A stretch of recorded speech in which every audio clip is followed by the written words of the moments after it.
On the rocky shores of Narragansett, Rhode Island, where the Atlantic Ocean waves crash relentlessly against jagged cliffs, there once stood an old mansion that refuses to be forgotten. It was called Wedderburn Mansion, and for over 2 centuries, locals have whispered about what truly went on inside of its walls. A place built from fortune and salt air, a place that has seen love, betrayal, and death. And if the stories are true, some of those souls have never left.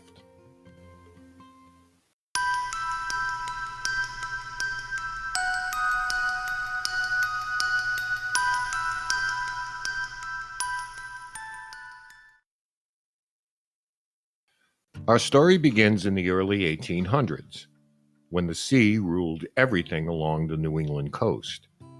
Ships came and went with rum, sugar, and goods from faraway lands. The men who commanded those ships, like Captain Japhet Wedderburn, were considered local legends. Wedderburn made his fortune sailing the Atlantic trade routes, navigating dangerous waters between Boston, New York, and the Caribbean. He was a man of ambition, one who saw the sea as both a source of wealth as well as destiny. When he finally decided to retire from life at sea, he did what many men of means did. He built a monument to his success. And that monument was Wedderburn Mansion. Perched high above the Narragansett shore, the estate was breathtaking, Victorian in its grandeur, with wide verandas overlooking the ocean and rooms adorned in imported mahogany and polished brass. It was a home meant to impress, but also to last. He had built a grand house, but he barely ever lived in it. Japhet wasn't content to stay put. He had dreams of owning a shipping line, making a fortune, and letting others carry cargo for him. And yet, what Captain Wedderburn couldn't have known was that the legacy of his mansion wouldn't be his maritime triumph. It would be something far darker. Wedderburn had big ambitions, so he did what many busy captains did. He hired a local girl named Huldie Craddock to keep the house running while he was away on long voyages, often to China, and sometimes gone for years at a time. Now, Huldie wasn't dreaming of marrying Japhet or running the house as its mistress. No, what she wanted was something simpler. She wanted Japhet to settle down, find a wife, and have children for her to spoil. So you can imagine her delight when he returned one day with a wife. Her name was Donna Mercedes, a tiny, striking woman from Barbados. She spoke only Spanish and arrived dressed entirely in black. Black lace mantilla, dark hair pinned with a tortoise-shell comb, barely 5 feet tall, and about 100 pounds of elegance. But here's the twist. Japhet sailed away again almost immediately, leaving Huldie and Mercedes alone in the house, facing a problem they couldn't talk their way out of. Mercedes didn't speak English, and Huldie didn't speak Spanish. At first, they managed. They used gestures, signs, and a little trial and error to get along. Mercedes, however, refused to go anywhere outside the house. Never to the market, never to mingle in town. And when Huldie tried teaching her English, Mercedes threw childish tantrums. As months turned into years, Mercedes sank into despair. She stopped eating, barely slept, and wandered the upstairs hallways, which overlooked the sea, wringing her hands and crying. One day, Huldie found her packing her trunks, not for her husband's return, it seemed, but as if waiting for some other ship to take her back to Barbados, back to warm breezes, laughter, and a world where she could speak freely. Eventually, a ship did arrive, but it wasn't a rescuer from her homeland. It was Japhet Wedderburn himself.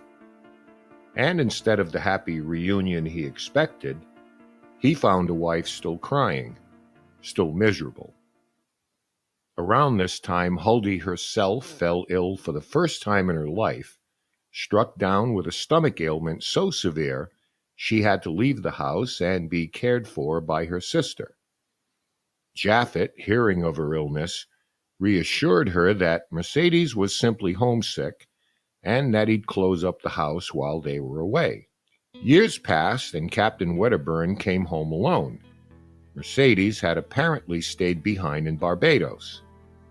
Huldy was recovering, but not yet ready to return. Soon after, Japhet sailed again, and this time he never returned. He died at sea from a heart attack. Huldy only outlived him by a few months. Years later, the house changed hands. A family moved in, an attorney, his wife, and 3 children. It didn't take long for strange happenings to begin. One afternoon, their youngest daughter came running downstairs, screaming that she had seen a lady in black walking the upstairs hall, staring out the windows toward the sea, crying as if her heart was breaking. The mother dismissed it until the older daughter confirmed it, and then the young son added details. The lady had a large comb in her hair, a veil hanging from it, and would vanish when approached. This pattern repeated over the years. Multiple families reported seeing a small woman, all in black, pacing and crying, looking out toward the ocean. No one seemed to be able to catch her, and no one could speak to her. Then in 1925, the house was sold to a charitable organization. While remodeling, workmen discovered a shocking secret. Beneath the library hearthstone lay a coffin, and inside, a small woman dressed in black lace, hair tangled with a large tortoiseshell comb. Who was she?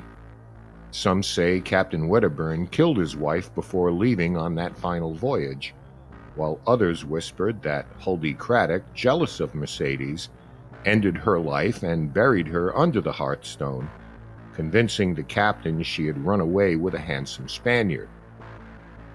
Whatever the truth, after that discovery, sightings of the little Spanish lady stopped. But her story, the lady in black, pacing the halls, staring out at the sea, remains a chilling chapter in the history of Wedderburn House. But Dona Mercedes isn't the only soul said to linger at Wedderburn. There's another ghost story tied to the mansion's later years, one filled with love, loss, and mystery. In the late 1800s, the estate passed to a man named Robert Wedderburn, believed to be Japhet's son. Robert followed in his father's footsteps as a shipping magnate and married a woman named Eleanor, a woman admired for her beauty, charm, and gentle nature. By all accounts, they were a perfect couple, until tragedy struck. In 1897, during a violent coastal storm, Eleanor was seen standing on the cliffs outside the mansion, lightning flashing around her like a camera shutter. Hours later, her body was found below the cliffs, broken on the rocks. The official report called it an accident, a slip on wet stone. But locals weren't convinced. There were whispers of jealousy, of a secret affair, of a fight that might have pushed her over the edge, quite literally. After Eleanor's death, Robert changed. He dismissed most of the servants, locked away entire wings of the mansion, and lived the rest of his life in near silence. He spent his final years writing letters addressed to his late wife that no one has ever found. When he died in 1912, the mansion was left empty for the first time, but not silent. Caretakers who stayed overnight described hearing footsteps pacing the balcony and seeing a woman in white standing near the railing, her form almost translucent against the moonlight. Some said she was looking down toward the cliffs, as if reliving the moment of her fall, while others believe she's waiting for her husband's return. And then there's the music. Former caretakers claim that on winter nights, when the wind howls off the sea, they could hear faint piano notes drifting through the halls, though the mansion's piano had been taken away for nearly 100 years. One caretaker said he followed the sound, only to find the east wing doors, sealed shut for decades, standing wide open. He swore the air inside was freezing cold, and he wasn't alone. Over the years, Wedderburn Mansion was restored and sold several times, but no matter how much paint or polish it got, its reputation never faded. Realtors said potential buyers often left without a word, describing a heavy feeling the moment they stepped inside, as if the house itself remembers everything that's happened there. And maybe it did. Wedderburn Mansion remains one of Rhode Island's most enduring mysteries, a place where love and loss have woven themselves into its very fabric. Many who have passed by insist if you stand outside the old mansion on a stormy night, you can still see a light flicker in the library window.